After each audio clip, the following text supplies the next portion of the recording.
Hamas का अतिवादी रुख फिलिस्तीन के 20 लाख लोगों की समस्या सुलझाने वाला नहीं है, बढ़ाने वाला है। जबकि हमास को इजरायल के वजूद से ही परेशानी है, तो फिर शांति की बात होगी कैसे?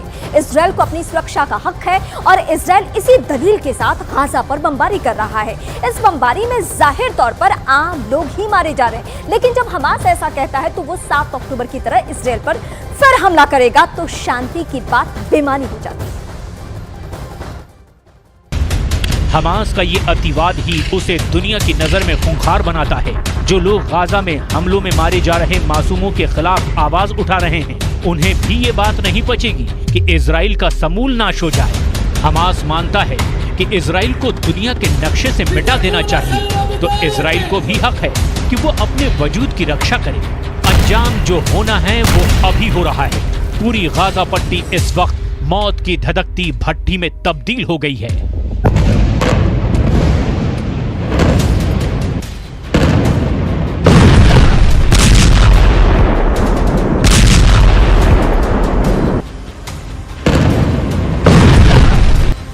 अमेरिका में रिपब्लिकन पार्टी के राष्ट्रपति पद की उम्मीदवार बनने की रेस में शामिल निक्की हेली ने कहा, आतंकी खुद बता रहे हैं कि वो क्या हैं और क्या करना चाहते हैं। इसी वजह से जंग में तब तक सीजफायर नहीं हो सकता जब तक हमास का खात्मा न हो जाए।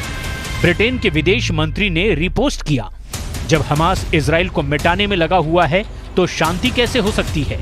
हमास के अधिकारी 7 अक्टूबर जैसा हमला दोबारा करने की बात कर रहे हैं।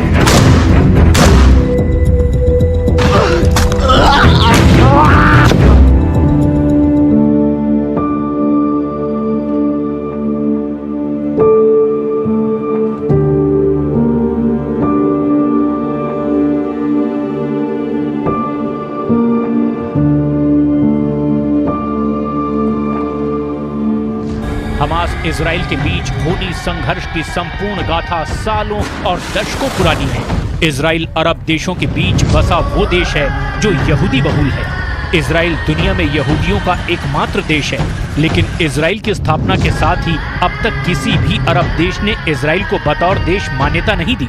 अरब देश हमास के साथ खुलकर खड़े हैं और इजराइल हमास को आतंकी संगठन करार देते हुए उसे मिटा देने पर तुला है। हमास खुद को इजराइल के खिलाफ अरब देशों का अलमबरदार मानता है।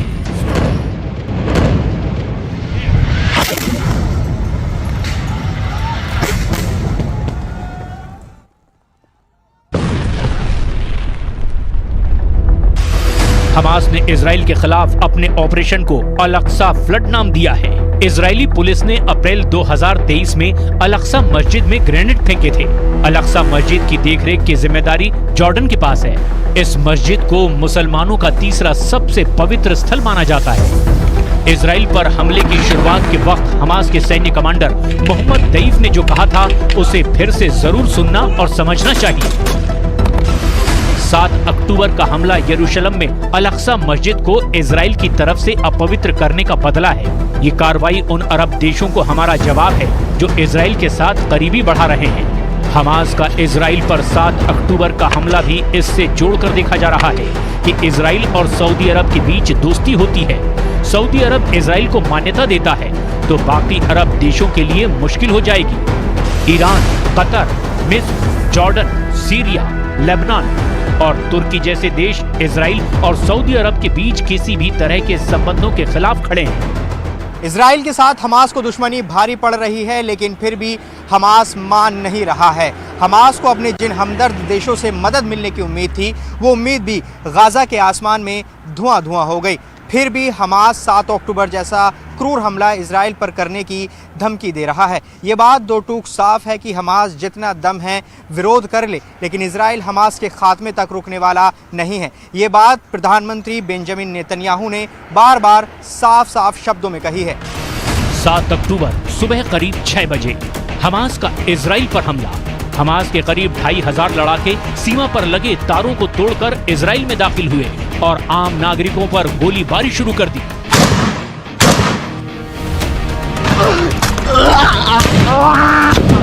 इस दौरान हमास कई इजरायलियों को बंधक बनाकर गाजा ले गए। हमास ने उस दिन इजराइल पर 5000 रॉकेट दागने का भी दावा किया था। हमले के कुछ ही देर बाद इजरायली सेना ने जवाबी कार्रवाई शुरू कर दी।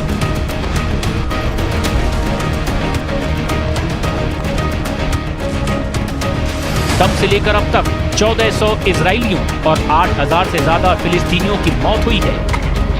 हमास के किसी भी दावे में कोई दम नहीं है जब तक अमेरिका और पश्चिमी देश इजराइल के साथ खड़े हैं। इजराइल की ताकत का असर देखिए कि वो यूएन के महासचिव से भी इस्तीफे की मांग करता है।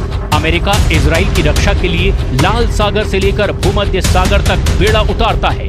इजराइल इस वक्त किसी की भी सुनने के मूड में नहीं है। जमीनी और हवाई हमलों में हमास के कई ठिकानों को तबाह करने के साथ ही अब इजराइल ने जंग को समुद्र की ओर भी बढ़ा दिया है।